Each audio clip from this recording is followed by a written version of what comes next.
Bom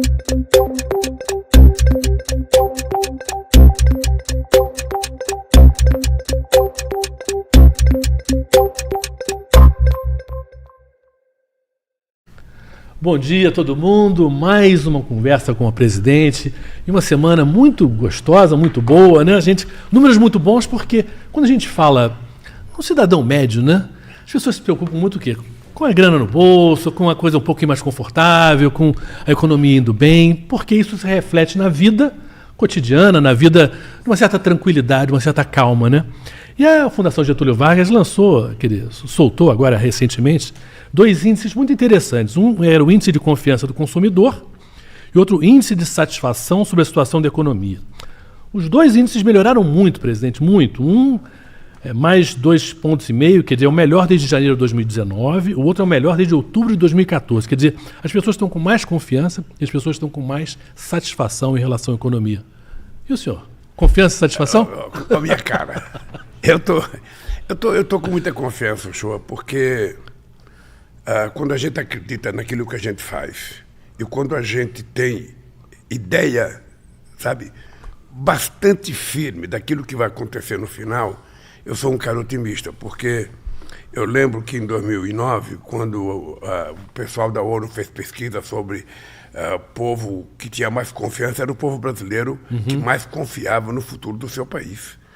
Era um povo mais animado, mais com perspectiva no futuro. E eu acho que quando o povo percebe que a economia está funcionando, os empregos começam a aparecer, o salário começa a aumentar, a inflação começa a cair, as pessoas começam a perceber que as coisas estão melhorando para ele individualmente. E ao mesmo tempo ele percebe que se está melhorando para ele, está melhorando para o seu vizinho. E aí as coisas começam a ficar melhor, as pessoas começam a falar, a se cumprimentarem, a falar bom dia. É o otimismo. A falar bom dia no elevador. Né? As pessoas não entram no elevador mais azedo, que aquela cara emburrada, as pessoas falam bom dia. Foi na feira hoje, você viu o preço da carne, você viu o preço da verdura. E é assim que a gente vai construir esse país mais democrático, mais inclusivo, muito mais participativo. Eu tô feliz e vou te dizer uma coisa, Uchoa. As pessoas vão se surpreender com o Brasil. O FMI ele vai errar todas as afirmações do FMI sobre PIB, não vai dar certo. Porque o Brasil vai crescer, e vai crescer de forma sólida, vai crescer de forma confiável, e mais importante do que só crescer, nós vamos fazer uma coisa, sabe, de crescimento distributivo. Vai crescendo e vai distribuindo, vai crescendo e vai distribuindo, para que a vida das pessoas cresçam de acordo com o crescimento do país. É isso que interessa ao povo brasileiro, e é isso que vai acontecer. E não é um milagre, não. É determinação de que as coisas começam a circular no meio do povo. Quando o dinheiro começa a rodar no meio do povo, quando as pessoas começam a ter um trocadinho no bolso, quando as pessoas... Você veja um negócio, nós já temos quase 80% das categorias organizadas que fizeram acordo acima da inflação. No tempo anterior, era 75% abaixo da inflação. Significa que é um pouquinho mais de dinheiro na mão das pessoas. Isso vai acontecer sem muita pressa. Eu não sei se você está lembrado... Eu sempre uso o exemplo do pé de jabuticaba. Quando você planta uma jabuticaba, não adianta você ficar embaixo querendo que o fruto aconteça no dia seguinte. Não, você tem que regar, tem que colocar fertilizante e quando passar um certo tempo, você vai colher a jabuticaba. Nós vamos colher muita coisa nesse país porque nós plantamos corretamente, estamos adubando corretamente e o dinheiro vai circular na mão de milhões e milhões de brasileiros.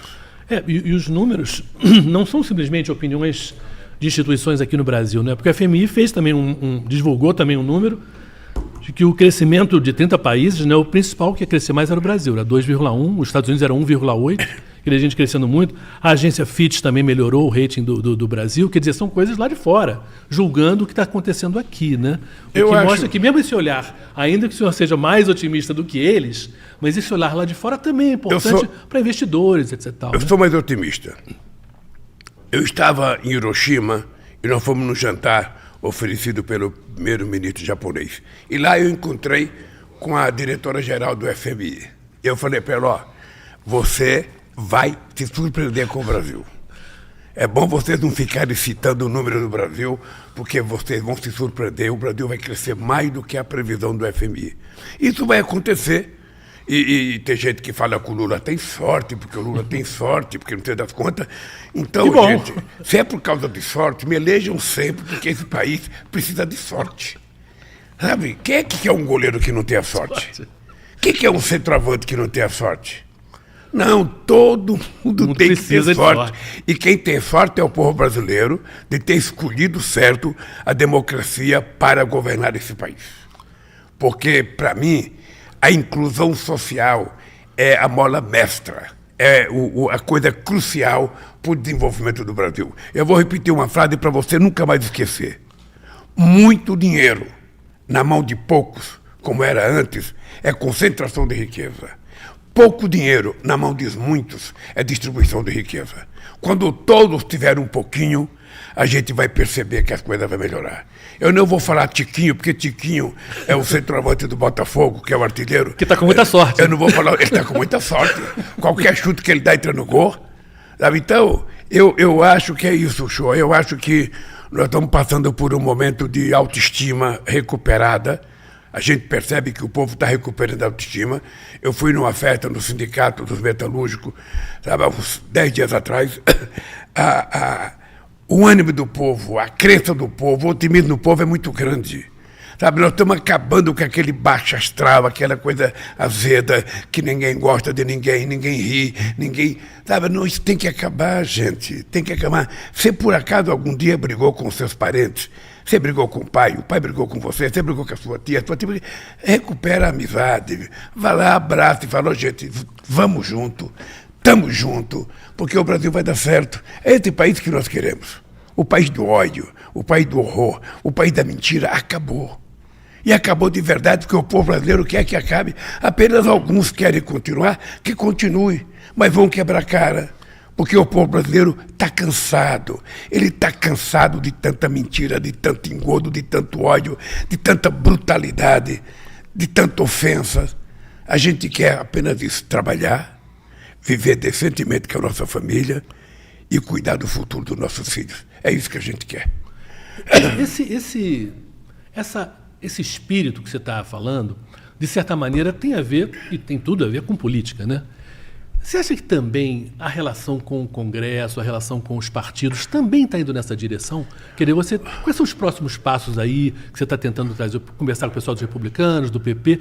Talvez muitos políticos também queiram distender um pouquinho, acalmar um pouco os espíritos e fazer as coisas que o Brasil precisa? Ô, Shoa, você é um dos jornalistas mais experientes desse país, mais extraordinário. Eu gostava muito de você, sabe, quando eu via você entrevistando alguém, falando de esporte. E você sabe que, às vezes, a imprensa contribui para o bem ou contribui para o mal. Por exemplo, no caso da Lava Jato, apenas voltar nesse assunto, como um grande setor da imprensa se deixou enganar pelo Moro e pelo Ministério Público, eles não têm coragem de reconhecer que se enganaram. Então eles vão continuar contando a mesma história com a maior disfarçatez do mundo. Não tem problema. Mas eu vejo um noticiário todo dia. E eu vejo que as pessoas falam que eu fiz, que eu não fiz. Às vezes as pessoas inventam conversa que não teve. E quando as pessoas não têm o que falar, a pessoa fala segundo fonte, segundo uma pessoa, sabe, ao redor do Lula, sabe? Olha, se não tem informação, diga que não tem informação. Uhum. Veja, a minha relação com o Congresso é a melhor possível. E eu não vou fazer simplesmente a política dando que se recebe, como alguns pensam. Eu vou fazer um acordo político de governabilidade para esse país. Eu tenho que governar esse país até dia 31 de dezembro de 2026. Eu quero entregar esse país pronto, esse país crescendo, o povo feliz, o povo ganhando mais, sabe, o povo mais otimista do que nunca. E eu tenho que compor as forças políticas que votem as coisas que nós queremos mandar para o Congresso, sabe, de interesse do Brasil. E eu não posso fazer relação com os democratas americanos, com os sociais-democratas alemães, tem que fazer com o Brasil. Então eu vou conversar com os partidos. E também eu não converso com o Centrão. O Centrão, para mim, é uma construção, sabe, teórica. O que existe são os partidos políticos. São pessoas e E partidos. eu vou conversar com os partidos, vou conversar com os presidentes do partido e vou tentar compor para que tenha tranquilidade nesse país. Eu estou convencido pelas conversas que eu tenho tido, inclusive com o presidente Lira e com o presidente Pacheco, do Senado e da Câmara, de que as coisas vão ser votadas naturalmente de acordo com o tempo do Congresso Nacional. Não é de acordo com o meu tempo, é de acordo com o tempo dele. E a gente vai construir aquilo que o povo brasileiro precisa. Não é o Lula que precisa, não é o Haddad que precisa. O que nós estamos propondo são coisas que interessam ao povo brasileiro, ao povo que votou no PT, ao povo que votou contra o PT, ao povo que votou no fulano e que votou no Beltrano. É o povo brasileiro que está em conta e por isso nós vamos fazer as coisas corretas e por isso eu tenho certeza que o Congresso Nacional vai aprovar as coisas que nós mandarmos para lá, dentro daquilo que eles compreendem que seja certo ou errado. Sim. Não é o que nós mandamos que é sempre certo. A gente manda para discutir e na discussão a gente encontra um denominador comum que atenda aos interesses desse país. O Congresso está voltando de recesso agora, né? Você tem assim, os próximos passos, assim, quer dizer, porque não tem uma data fixa de quando você quer realmente esse acordo, de certa maneira. Veja, eu tenho. Quais são os próximos passos? Eu tenho consciência que eu tenho que, agora que voltaram de férias, chamar os partidos outra vez para conversar e tentar estabelecer uma definição daquilo que eu quero propor aos partidos. Uhum. É importante saber que no acordo político, no regime presidencialista, é o presidente que propõe, não é o presidente que recebe a proposta. Então, eu vou ver, eu vou conversar com os partidos e aí eu vou fazer as mudanças que eu tenho que fazer. As pessoas já estão preocupadas com a sucessão do Procurador-Geral da República, já estão preocupadas com outro membro da Suprema Corte. Essa é uma coisa que é uma naturalidade. Ninguém nesse país, ninguém tem mais experiência de escolher procurador do que eu, porque já escolhi 3. Sabe? Então, eu vou escolher no momento certo, na hora certa, eu vou conversar com muita gente, vou ouvir muita gente, sabe? Vou atrás de informações de pessoas que eu penso, sabe? Vou discutir se é homem, se é mulher, se é negro, se é branco. Tudo isso é um problema meu, que está dentro da minha cabeça, e quando eu tiver o nome, eu indico. É simples assim, sem ficar aquela pauta, vai escolher amanhã, vai escolher depois, é fulano, é Beltrano, ninguém tem que ficar tentando adivinhar. Eu vou escolher a pessoa que eu achar que é a melhor para os interesses do Brasil. Se der errado, paciência, mas eu vou tentar escolher o melhor. E quero conversar com muita gente, ouvir muita gente, porque eu acho que as pessoas precisam aprender a fazer bem para esse país. A gente não pode deixar de falar o seguinte, eu sempre fui uma pessoa, eu sempre tive o mais profundo respeito pelo Ministério Público. Era uma das instituições que eu idolatrava nesse país. Depois dessa quadrilha que o Dallagnol montou, eu perdi muita confiança. Eu perdi porque é um bando de aloprados, ou seja, que acharam que poderiam tomar o poder, estava atacando todo mundo ao mesmo tempo, atacando o governo, atacando o Poder Executivo, atacando o Legislativo, atacando a Suprema Corte, atacando todo mundo. As empresas. Eles fizeram a sociedade brasileira refém durante muito tempo. Então, obviamente, que eu vou escolher com mais critério, com mais pente fino, para não cometer um erro. Eu não quero escolher alguém que seja amigo do Lula. Eu quero escolher alguém que seja amigo desse país. Alguém que goste do Brasil. Alguém que não faça denúncia falsa. Alguém que não levante falso sobre o outro. Porque quem denuncia uma denúncia falsa e depois não prova, deveria pagar as custas do processo. Porque assim a gente consegue fazer as pessoas serem mais honestas e decentes nas suas decisões. A gente viu recentemente, não só aqui, como você está citando, Lava Jato em diante, a maneira como foi feita, mas em outros países também, o abuso da lei, né, do aparelho judiciário para perseguir, né, para atacar pessoas com esse verniz da lei por trás e de justiça, quando na verdade era uma decisão política. Eu acho que mais grave do que a própria lei foi o fato de que a sociedade brasileira, ou uma grande parcela dela, foi cooptada pela mentira. Ou seja, se estabeleceu uma espécie de pacto que convenceu as quadrilhas, seja o Ministério Público, seja o juiz Moro, eles convenceram a sociedade de que tal coisa era verdade. E a sociedade embarcou através dos meios de comunicação. era uma coisa unânime. Ou seja, você não tinha pessoas que tinham coragem de resistir. Tinha pessoas que eram tão importantes nesse país e viraram pó. Muitas empresas importantes se destruiu.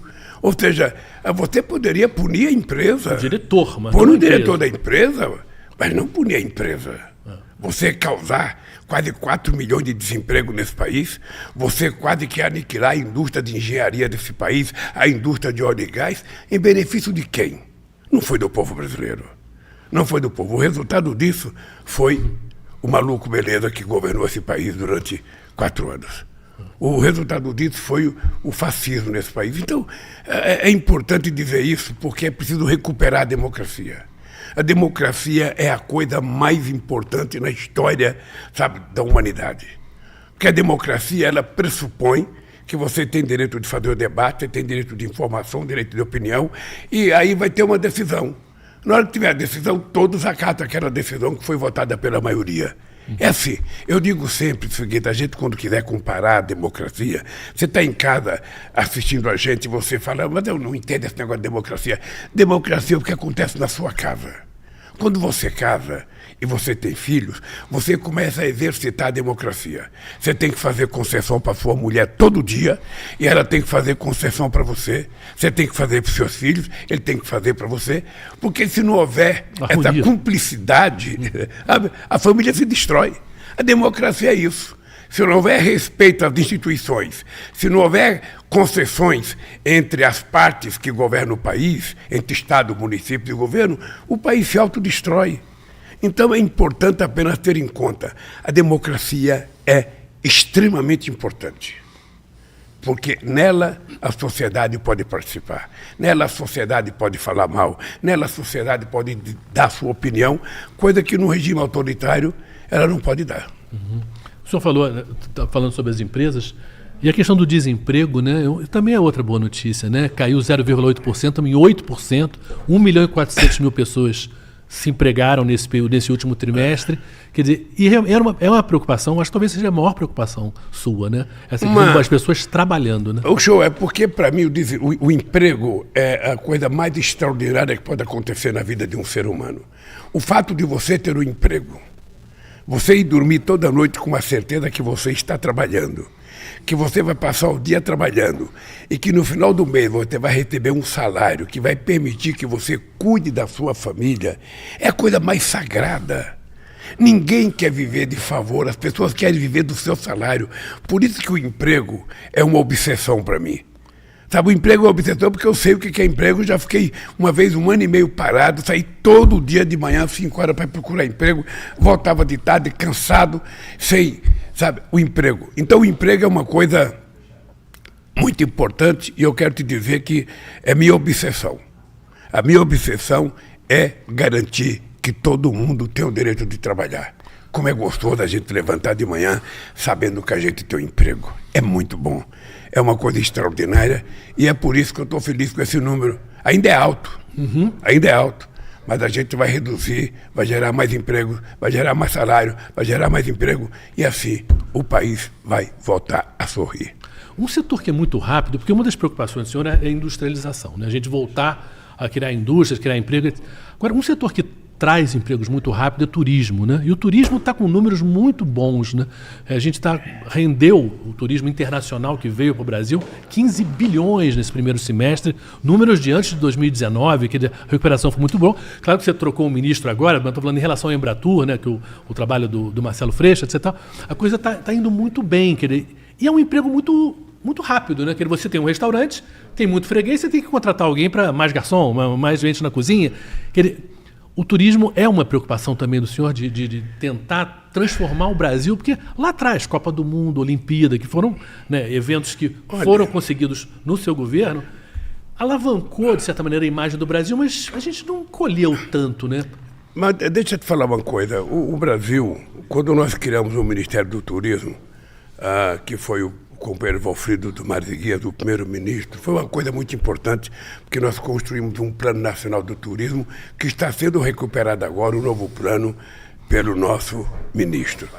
Olha, o que acontece de fato é o seguinte, nós temos um grande turismo interno quando a economia está bem. Sabe, é muito gaúcho, é muito catarinense, é muito paulista viajando para o Nordeste, é muito nordestino viajando para o Sul, é muita gente viajando para o Norte, é muita gente do Norte viajando para cá. Existe um turismo interno muito grande. O que nós precisamos é discutir como baratear o preço da passagem de avião para o povo viajar. Porque está muito caro para viajar. Às vezes, para ir daqui, para ir de Brasília até São Paulo, é mais caro do que daqui para Miami.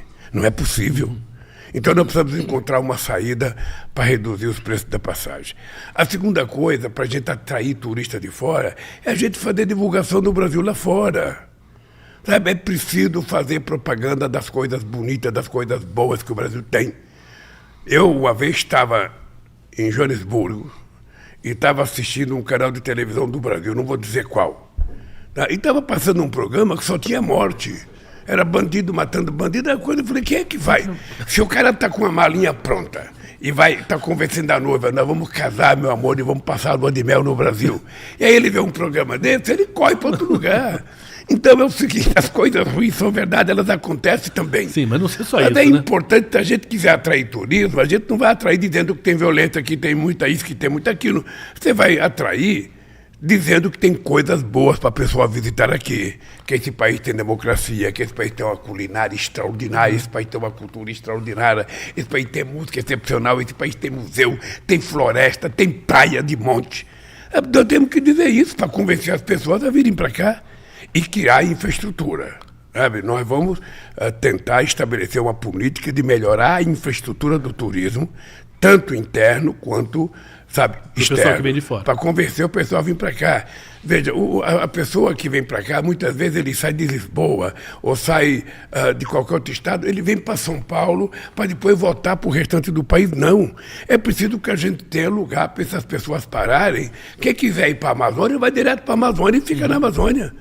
Quem quiser vir para o Rio, vem direto para o Rio. Sabe, não tem sentido o cara ir a São Paulo para depois voltar para Manaus, o cara ir a São Paulo para depois voltar para Belém. Sabe, não tem sentido. Então, nós precisamos ter em conta o seguinte, uma parte do sucesso do turismo depende da nossa responsabilidade enquanto governo, enquanto empresário do setor. É preciso ter uma rede hoteleira de qualidade, é preciso melhorar naquilo que for possível. Formação das pessoas. Porque o cara que faz turismo, ele quer um pouco de conforto. Claro. Você vê ele andando assim no avião de bermuda, todo cheio de mochila, mas ele não é um Zé Ninguém, ele quer ser tratado com respeito, ele quer ter um lugar para dormir decente, ele quer ter uma comida decente. O Shoa, é que as pessoas não sabem a riqueza da culinária desse país. Se você for a um estado como o Pará, a riqueza culinária do Pará é de uma exuberância. Pega Minas Gerais, pega a culinária de Minas Gerais, pega a culinária da Bahia. São estados que dão um exemplo ao mundo da diversidade, sabe, da qualidade da comida, da gostosura da comida. Eu, se pudesse um dia, eu esperava todo cara que desce no aeroporto dava um torresminho. Dava aquele torresmo de barriga, aquele que tem um pouquinho de carne. Sabe? Então, eu daria para o cara nunca mais querer sair do Brasil. O senhor, quando viaja pelo Brasil,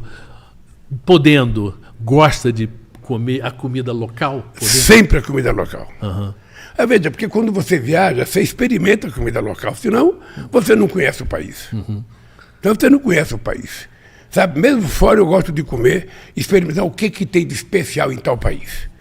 Eu já fui em restaurante popular na China, quando eu não era presidente. Você come muita coisa que você jamais imaginou comer. Eu fui ao México, eu comi grilo. Sério? Grilo frito. Eu jamais imaginei que tinha. Aí, de repente, o cara serve um pratinho com um monte de coisa lá, crocante, sabe? Não estava vivo, não estava cantando. Sabe? Eu jamais imaginei que alguém pudesse comer grilo. Sim. É como muita gente acha que, como é que você vai comer formiga, comer tanajura? Sim. Se você for para o Nordeste brasileiro, um lugar que eu mais tenho lembrança é de Campina Grande, é João Pessoa, você vai encontrar gente vendendo saquinho de tanajura como se fosse pipoca. Aí você come aquilo, um paulista, um gaúcho, sabe, talvez não goste, tenha nojo daquilo, mas nós... Sim, mas quem prova, o gosto é bom. Uma vez eu, no avião, eu comprei tripa de porco. Tem gente que ninguém sabia. Tinha um monte de gente no avião. A tripa de porco é extraordinária para você comer. Sim. Extraordinária. Quando ela está fritinha, sim, você passa na farinha e come. Mas aí eu dei para todo mundo gostou. Aí quando eu falei que era tripa de porco, todo mundo achou horroroso. Estava comendo tripa de porco. Mas, então, o Brasil é isso. O Brasil é muito diverso. As pessoas precisam conhecer o Brasil. Eu acho que aqui internamente, eu falei com o ministro, ele vai apresentar um programa, ele vai tomar posse ainda oficialmente agora, e o que eu quero é que a gente apresente um programa para facilitar a viagem de aposentado, a viagem de trabalhadores, a viagem de empregada doméstica. Nós temos que baratear para as pessoas poderem viajar.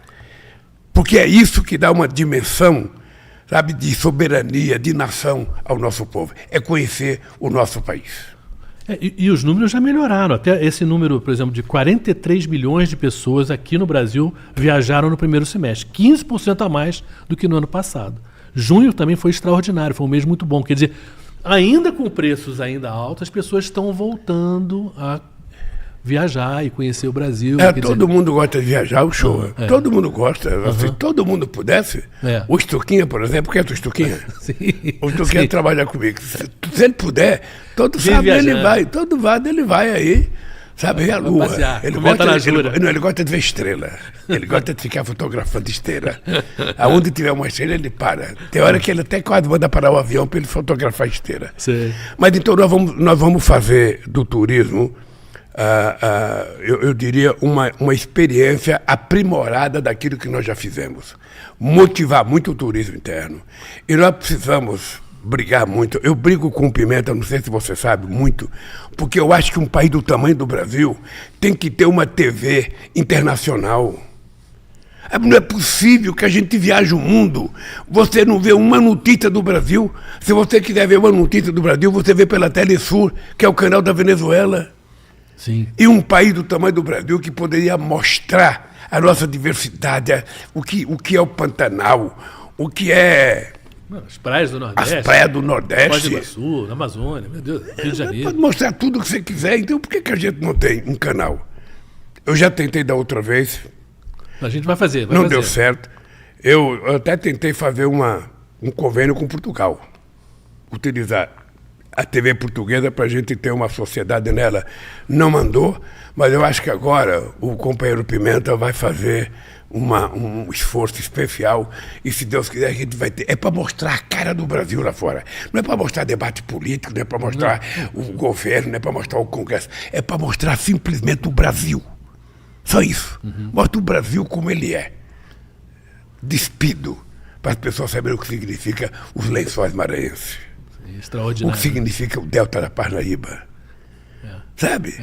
É muita coisa, né? Então tem coisas maravilhosas. Mesmo, sabe, na cidade, o que significa também a gastronomia em São Paulo, a diversidade. São Paulo é porque São Paulo não tem uma comida paulista muito forte, é só o tutu.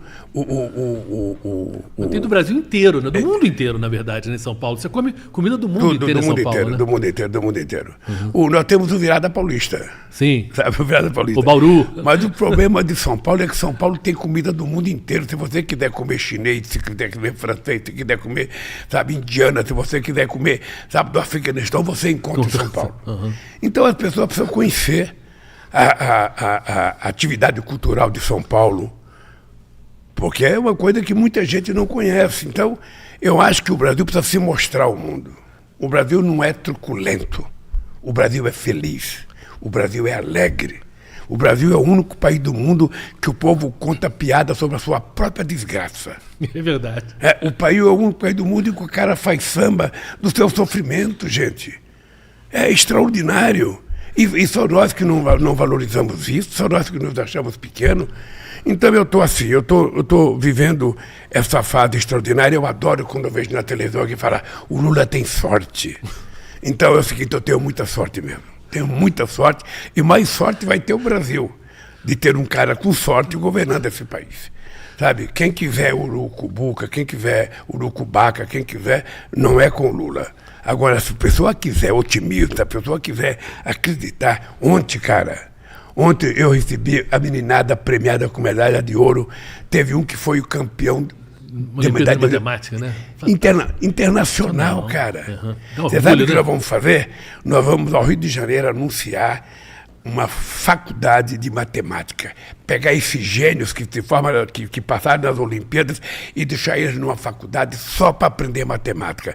Pegar esses gênios e dar a eles a oportunidade de virarem gênios de verdade. Mais ainda. Mais ainda, mais ainda. Nós estamos com muitos planos, viu? Nós estamos com muito plano. As pessoas vão perceber o que vai acontecer nesse país.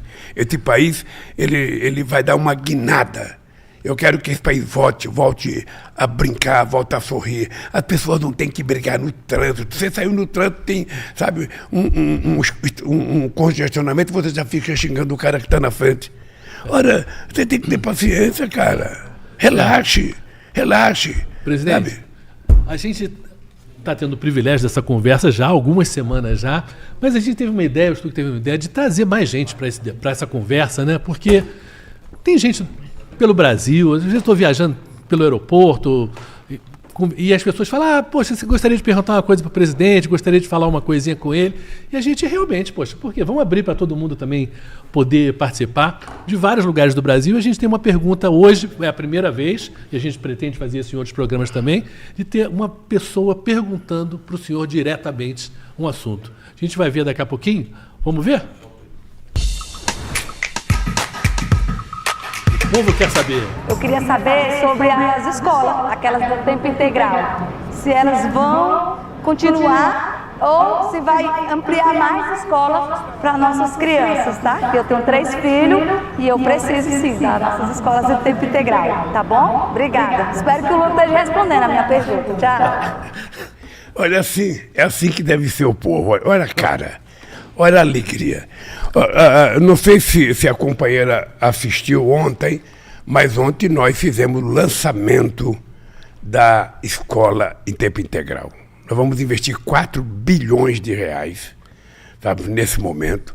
Vamos tentar fazer com que 25% das escolas sejam, sabe, de tempo integral. Vamos fazer parceria com os governadores e com os prefeitos, porque se a criança ficar o tempo inteiro dentro da escola, ela não só vai aprender as matérias, sabe? Mas ela vai também praticar esporte, ela vai ter acesso à cultura, vai ter acesso à prática de esporte, a nadar, alguma coisa. Precisamos criar condições das crianças irem para a escola de forma prazerosa. Eu não sei se você, quando era criança, você ia para a escola de boa vontade ou de má vontade. Porque uma criança está para a escola, chega na escola, tranca-se dentro de uma sala, sabe, fica o tempo inteiro de cabeça, sabe, não tem sentido. Então é preciso que a criança levante de manhã e fale, mãe, pai, eu quero ir para a escola, eu quero ir para a escola. Seja um prazer, sabe? Né? Você sabe que quando nós criamos as Olimpíadas da Matemática, uma grande novidade é que a molecada queria ir para a escola de domingo para aprender matemática. Porque a gente tinha dado um computador para as crianças. O que essa menina, essa moça, sabe, está falando, essa cara que nós queremos do povo brasileiro. É que as coisas aconteçam de acordo com as necessidades da sociedade. A escola de tempo integral é uma realidade. É uma realidade. Ela pode ter certeza que ela veio para ficar e nós vamos fazer muitas escolas nesses próximos 3 anos, inaugurar a escola de tempo integral. Algumas escolas terão que ser reformuladas, outras terão que ser totalmente mudadas, porque nós queremos que a escola seja um encontro com a felicidade para uma criança. E uma tranquilidade para os pais, para a mãe e para o pai, que podem trabalhar também sabendo que o filho está lá na escola, está aprendendo, está se divertindo, está com os amigos, está com as professoras. A valorização dos professores é muito importante também. É muito importante. Acho que vocês, eu não sei se eu não ouvi, mas vocês colocaram o nome dessa moça. Renilde. Hein? Renilde. Viu, Renilde? O que nós queremos, na verdade, é o seguinte: não é possível você querer que um professor dê uma aula boa se ele está dentro de casa com necessidade porque ele ganha mal ou recebe mal, ou está com salário atrasado. É preciso que a gente tenha uma combinação de que o professor tem que ganhar um salário bom, é o professor que cuida dos nossos filhos, que educa os nossos filhos. Então, se você pagar um salário, você pode cobrar dele. O professor tem que entender e olhar o menino como se fosse seu próprio filho, cuidar com carinho, com amor. Às vezes não se preocupar apenas com a matéria, mas se preocupar, às vezes, se a criança tem algum problema, sabe, que não permite que ele vá bem. Sabe? Então, é esse cuidado, é mudar um pouco o comportamento da escola com o aluno. Por isso é que a gente acha que a comunidade tem que participar mais da escola. A comunidade tem que participar. O pai e a mãe têm que saber o que está acontecendo na escola, qual é a qualidade da refeição na escola, qual é a qualidade do lazer que as crianças têm. Porque esse mundo do futuro que nós queremos deixar, sabe, ele tem que ser bem adubado, bem plantado, bem regado, para que as pessoas possam saber que vão colher. E a escola de tempo integral é, efetivamente, uma coisa que vai mudar a vida de novas gerações nesse país. E voltar à qualidade. Eu estudei em escola pública numa época que realmente a escola pública ainda era muito boa, né? Depois foi piorando, que foi empurrando a classe média para a escola particular, né? Porque Mas esse é o problema. Toda vez que a gente tentar universalizar um programa qualquer, você tem que saber, se você tem uma coisa que atende 10 e tem uma boa qualidade, se você aumenta para 20, ou você aumenta o recurso ou cai a qualidade. Sim. Se você aumenta para 1000, então, quando se universalizou o ensino fundamental nesse país, ou seja, não se cuidou de colocar mais dinheiro para a educação, para que a gente pudesse construir coisas como foi construído em São Paulo, o CELS, que a Marta fez. Sim. Em que a criança entrava numa escola, tinha piscina, tinha quadra, tinha teatro, tinha computador.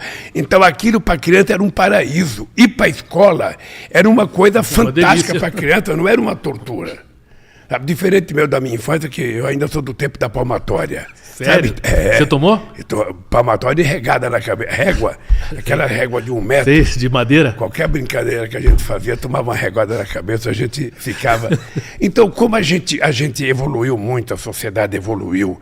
Então, cuidar da criança na escola, tornar a escola prazerosa é a nossa obrigação, a obrigação do Estado, governo federal, governo estadual, governo municipal, os professores e a própria família que mora na comunidade. O que nós precisamos é parar com a mania de achar que a responsabilidade é só de alguém. A responsabilidade pode ser mais de alguém, mas ela é também de todos nós. Sim, os pais qual é a participação que eu tenho? Você que é pai, você já foi na escola do seu filho? Você já sabe qual é a qualidade da escola? Você já conversou com os professores? Você sabe o que ele almoça? Se você não faz isso, meu caro, você não sabe a situação que seu filho está vivendo. Então é importante acompanhar. Sabe? Tem uma propaganda que diz o seguinte, do Duda Mendonça, Sim. Nosso saudoso Duda Mendonça, ser pai não é só participar, não é só ser pai, é importante participar. Me lembro. Então, a gente tem que participar da vida da comunidade da gente. Sabe, a escola é o lugar mais importante na comunidade. É lá que a gente vai dizer o que uma criança pode ser. Se ela será, sabe, uma criança que vai ser um gênio, sabe quantos gênios a gente pode ter nesse país, quantas pessoas importantes podem ter formadas, pessoas que estão viajando para fora porque não tem oportunidade aqui dentro. Nós vamos garantir as oportunidades aqui dentro. Nós vamos formar os nossos gênios aqui. Então, eu só queria dizer, tenha certeza absoluta que quando chegar dezembro de 2026, eu quero conversar com vocês e vocês vão ter orgulho do país que vocês estarão recebendo.